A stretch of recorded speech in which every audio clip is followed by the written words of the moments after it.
کہتے ہیں کہ حضرت عمر فاروق تھے. ایک بار وہ گزرے گلی سے تو ایک بوڑھی عورت کے گھر سے نا کچھ آواز آئی. اس نے حضرت عمر فاروق کہتے ہیں کہ میں نے محسوس کیا کہ بوڑھیا نا پریشان ہے. تو حضرت عمر فاروق نے اپنے جو ساتھ دوست تھے جو اس کے ساتھ تھے وزیر مشیر ان کو کہا کہ جاؤ اندر سے پتہ کرو نا کہ اماں کو کیا مسئلہ ہے. وہ کہتے ہیں کہ جب انہوں نے دروازہ کھٹکھٹایا حضرت عمر فاروق کے بندوں نے نا تو بوڑھی عورت کہتی کہ مجھے کسی سے کوئی بات نہیں کرنی, جاؤ تو میرا اپنا مسئلہ ہے. تو کہتے ہیں کہ حضرت عمر فاروق بڑے پریشان ہوئے. حضرت عمر فاروق خود گئے نا اندر, دروازہ کھٹکھٹایا, اندر گئے اور کہتی کہ اماں جی کیا بات ہے. اور اماں جی کہتی کہ تم جاؤ نا, تمہارا مسئلہ نہیں ہے, یہ میرا خود کا ذاتی مسئلہ ہے. تو کہتے ہیں کہ عمر فاروق بڑے پریشان ہوئے اور بیٹھ گئے نا, تو کہنے لگے کہ کیا بات ہے. تو اماں کہنے لگے کہ مجھے نا جو ہے نا حضرت عمر فاروق اس سے بہت شکوہ ہے نا, اس سے بہت شکوہ ہے. مجھے تقریباً 3 دن ہو گئے ہیں اور میرے اوپر 25 دینار کا قرضہ چڑھ گیا ہے اور میرے پاس کھانے کے لیے کچھ نہیں ہے اور عمر کو خبر بھی نہیں ہے. تو وہ بڑے پریشان عمر فاروق کہتے ہیں کہ میں تو بہت پریشان ہو گیا اور پاؤں سے زمین نکل گئی کہ یہ کیا ہوا. عمر فاروق کہتے ہیں کہ بوڑھی اماں کو کہتے ہیں کہ میں تمہارا مسئلہ حل کر دیتا ہوں. عمر جو ہے نا وہ تھوڑا سا مصروف رہتا ہے, نازک طبیعت کا ہے, اور اس کی شکایت نہ کرنا اللہ کو. بوڑھی عورت کہتی کہ میں تو اس کی شکایت کروں گی, اگر اس کو نہیں پتہ نا اور وہ اتنا ہی نازک ہے اور معصوم ہے نا تو چھوڑ دے حکومت, کسی اور کو دے دے جس کو پتہ ہو اپنی رایا کا, چھوڑ دے وہ حکومت.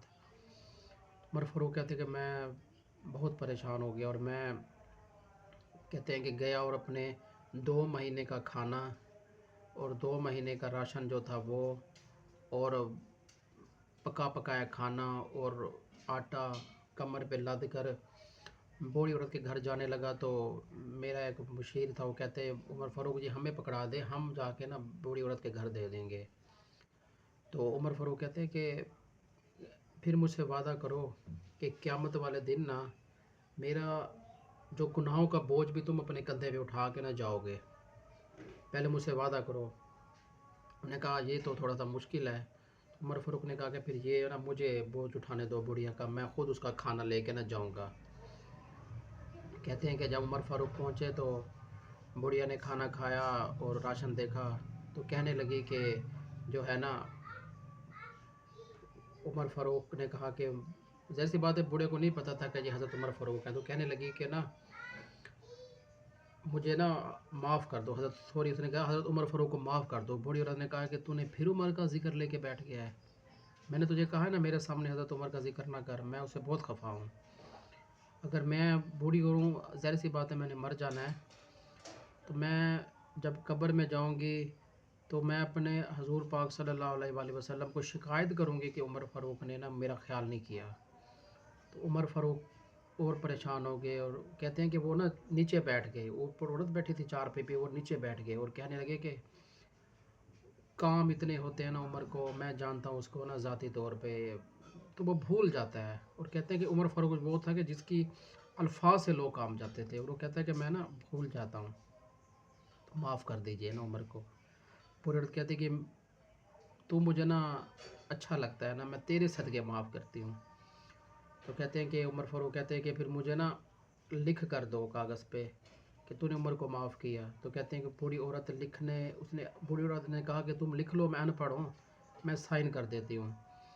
تو کہتے ہیں کہ عمر فاروق نے تحریر لکھی اور بوڑھی عورت سے سائن کروانے ہی لگے تھے کہ حضرت علی آ گئے, اور حضرت علی اور حضرت عبداللہ بن مسعود آ گئے اور کہنے لگے کہ اے عمر فاروق آپ یہاں بیٹھے ہیں, ہم ادھر گئے تھے, ہمیں بڑا کام تھا, آپ کچھ لوگ آپ سے ملنے آئے تھے اور آپ کہاں مصروف رہ گئے. کہتے ہیں کہ حضرت عمر فاروق نے کہا کہ عورت اٹھ کر کھڑی ہوگی کہ آپ عمر فاروق ہیں. عورت نے پھر انہوں نے کہا نہیں آپ اماں جی اپنی بات پر قائم رہنا, آپ نے مجھے کاغذ پہ سائن کر دینے ہیں. اور کہتے ہیں کہ سائن کر کے جب وہ بوڑھی عورت جو تھی وہ سگنیچر کر کے حضرت علی کو کہا کہ آپ بھی آ گئے ہو, آپ بھی گواہ کے طور پر نہ سائن کر دو. اور فرمایا کہ اے علی مجھے لگتا ہے کہ میں تم سے پہلے اس دنیا فانی سے رخصت ہو جاؤں گا، اور جب میں رخصت ہوں اس دنیا فانی سے انتقال کروں تو میری قبر پر ایک کاغذ رکھ دینا، تاکہ اللہ اگر مجھ سے قیامت والے دن پوچھے کہ میری رایا کے ساتھ تیرا کیا سلوک تھا، تو میں کہہ سکوں کہ ایک بری عورت تھی مجھ سے ناراض ہوئی تھی، صرف اس کو بھی میں راضی کر کر آیا ہوں، اور یہ وہ رکا ہے جس پر میں نے سائن کروائے ہیں۔ اور فرماتے ہیں کہ ایک بار حضرت عمر فاروق کی اہلیہ نے، بیوی نے، ایران کی بیوی کو کچھ گفٹ دیا نا، کوئی گھر کی اپنی ذاتی استعمال میں سے چیز دی، تو ایران کی بیوی نے بہت سونے جیورات اور کافی کچھ بھیجا نا۔ ایران کی بیوی نے حضرت عمر فاروق کو، تو کوئی شخص لے کر آیا اور عمر فاروق کو دیا کہ یہ آپ کی بیوی کو ایران کی بیوی نے دیا ہے، آپ کی بیوی نے کچھ گفٹ بھجوایا تھا، بدلے میں اس نے دیا ہے۔ تو وہ کہتے ہیں کہ حضرت عمر فاروق کو بڑا غصہ آیا، اور وہ طوائف لے کر گھر گئے اور اپنی اہلیہ کو، بیوی کو کہنے لگے کہ تم نے کب سے رشتہ داریاں پالنی شروع کر دی؟ اس بری عورت نے کہا کہ میرے خود کا ذاتی سامان تھا، میں نے ذاتی، میرے خود کی چیزیں تھیں، اس میں سے میں نے نا کچھ دیا تھا ایران کی بیوی کو۔ تو حضرت عمر فاروق نے کہا کہ ہم نے کسی سے ذاتی رشتہ داریاں نہیں پالنی، میں نے اپنی حکومت میں کسی سے ذاتی لین دین نہیں کرنا۔ اگر کچھ میرا کسی سے تعلق ہوگا، کچھ لین دین ہوگا، کچھ میرا اس کے ساتھ حساب کتاب ہوگا، اور وہ صرف اللہ اور اس کے رسول کو راضی کرنے کے لیے ہوگا۔ ذاتی میں اور تم، ہم اپنی ذاتی برادریاں اور رشتہ داریاں نہیں بنانی کسی کے ساتھ۔